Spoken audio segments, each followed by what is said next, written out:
So you've got the final piece of the Torah for me. Yes, sir, I do. Fantastic. But last time you mentioned there's some difficult material to cover. I did. And honestly, my associates and I are stumped about how to approach it. That bad, huh?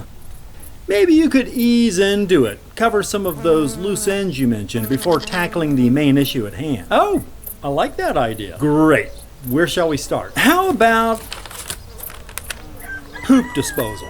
Poop disposal. Yes, God gives instructions on how the Israelites are to dispose of their poo-poo. I can't help but think that maybe God could delegate that bit. Well, it is Moses doing the talking. That's still like Pharaoh sending out a 5-star general to instruct the troops on how to wipe their ass. I guess God prefers a personal touch. Oh, a very hands-on deity. You ain't lying. So, yeah, the poo is to be buried away from camp. Pretty sure we all figured that out a long time ago. Well, now it's in the Bible. Well, okay then. Next on the agenda, nocturnal emissions. Pardon me? You know, wet dreams. I know what they are. Why is God weighing in on this extremely uncomfortable topic? It's the whole uncleanness thing again. Why wasn't this covered in Leviticus or Numbers? That's a question for the editor upstairs. Oh, scattering cleanliness rules willy-nilly over several books of the Bible is tight. Yeah. So what are we supposed to do about,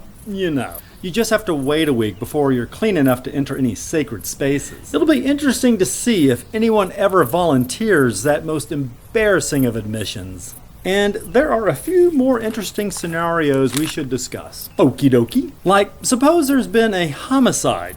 There's a body. What do you do? Oh, is God going to give us an introduction into criminology? Like, maybe he could reveal some elementary forensic techniques. Not so much. Learning decent interrogation methods could be a game changer. I guess they would be. So what does God say about homicide? That you should kill a cow. Oh, killing something. Why didn't I think of that? Because you're a dumb human. God is super smart. He's like a super genius. Indeed. Next, let's imagine you have a rebellious son. All right. And he just won't listen. It's so hard to get them to listen sometimes, am I right? You are right. But from now on, the solution is going to be super easy, barely an inconvenience. Oh, do tell. You just stone him to death. Seriously? Serious as a heart attack? I mean, is being a typical adolescent enough of a violation to now be considered a capital offense? Well, you tell the elders that he's a drunk and a glutton too. But wait, was that established earlier?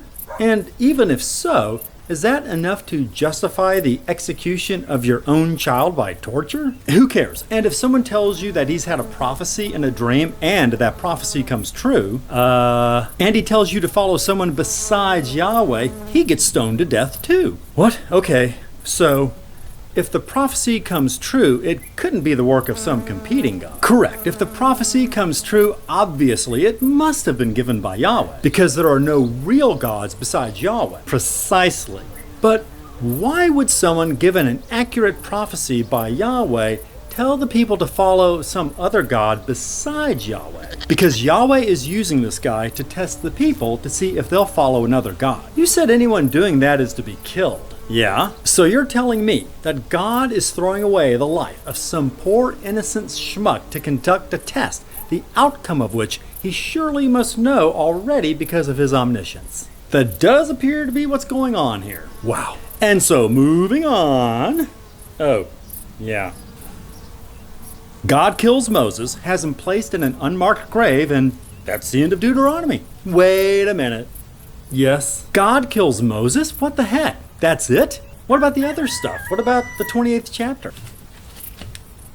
Seriously, God kills Moses? Why? Because he's been butthurt ever since Moses and Aaron sinned by rebelling at the waters of Meribah. Tell me again how they rebelled against God. On 2 separate occasions, the Israelites were incredibly thirsty and desperately in need of water. Go on. In fact, the situation was so dire, they thought they were in imminent danger of death. Sounds pretty bad. Yeah, it was. So they asked Moses for water.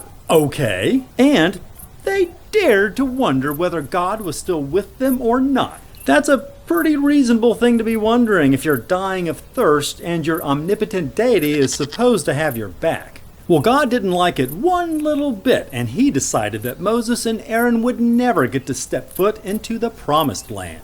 Wow, if a human acted like that, you would consider him a petty, vindictive jerk. True, but since it's God we're talking about, it's wise and holy when he does it, and abundant in goodness when he kills them just short of their destination. You know, it might be better if you don't use words like kill or murder.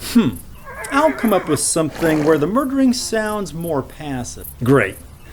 I suppose we've finally gotten to the point where we have to tackle chapter 28. How much worse can it be than stoning kids for being kids, sacrificing innocent people to conduct some pointless test, or offing his chosen leaders? It's bad. Let's start with a synopsis. It starts with blessings if the Israelites do everything the Lord commands them. That sounds nice.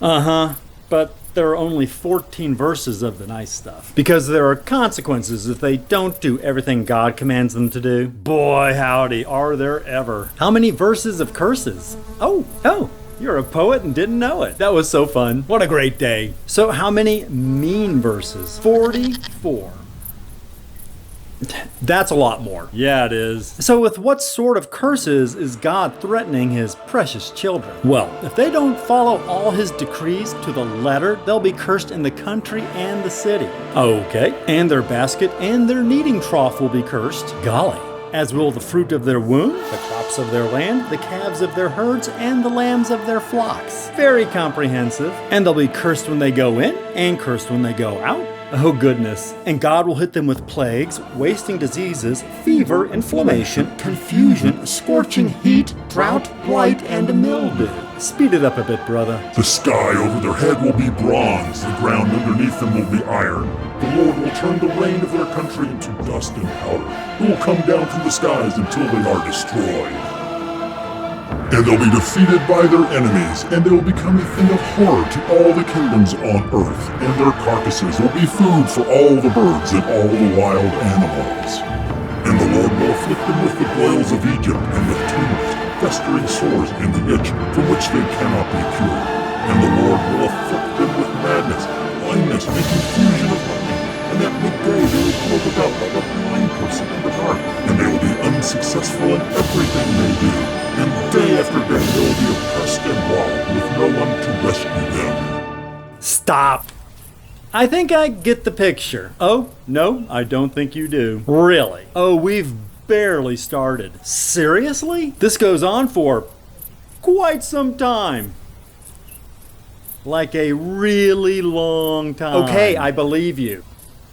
So while that all was awful, it really wasn't that different from that dreadful chapter in Leviticus. Chapter 26. I know the one of which you speak. I mean, in that one, God promised to put the Israelites under such duress that they would be forced to cannibalize their own children. Yeah, and that's where the creep factor here gets turned up to an 11. How the hell do you top eating your own children? How about eating your own newborn baby and its afterbirth? What the f***? Yes, God is going to make things so bad that the gentlest mother will plan to eat her own baby and its afterbirth in secret so she doesn't have to share the meat with her family. Are you serious? You have got to be kidding me. It's in here. Ugh, you said meat. Sorry, I can scratch that particular word. How the hell do we come back from this? Well, there are quite a few atrocities in and around this bit. Maybe they'll dilute the impact of the baby cannibalism? How do we dilute baby cannibalism, pray tell? There's some regular older child cannibalism too, like that 26th chapter of Leviticus. There are a couple lines in here where people's children are just sent into captivity in foreign lands, never to return. Oh, they aren't eaten, just enslaved or imprisoned, not eaten. And here's another solid bit of non-child cannibalism. One of the punishments God threatens them with is having a man's fiancée taken from him and raped. Oh yes, the baby cannibalism is barely noticeable when surrounded by all these other atrocities. Yeah. Is there any way to pin this on Larry? No, this is expressly the word of God. He first laid it out in the 26th chapter of Leviticus, and then he repeated and embellished it in the 28th chapter of Deuteronomy to really hammer his point home. If the point was to prove that he is a psychopath, he may be considered a great success. And that wraps up the Torah. You realize this final bit will surely kill this religion? That's why it's had me so worried. I mean, Satan himself couldn't come up with a more cruel, more evil motivational tool than parental baby cannibalism. I think you may be right. Well, if this is the last time we meet, it's been a hell of a ride, sir. It certainly has been. Or we could just keep going and spoon feed a cherry-picked version to the masses. Ooh, let's try that.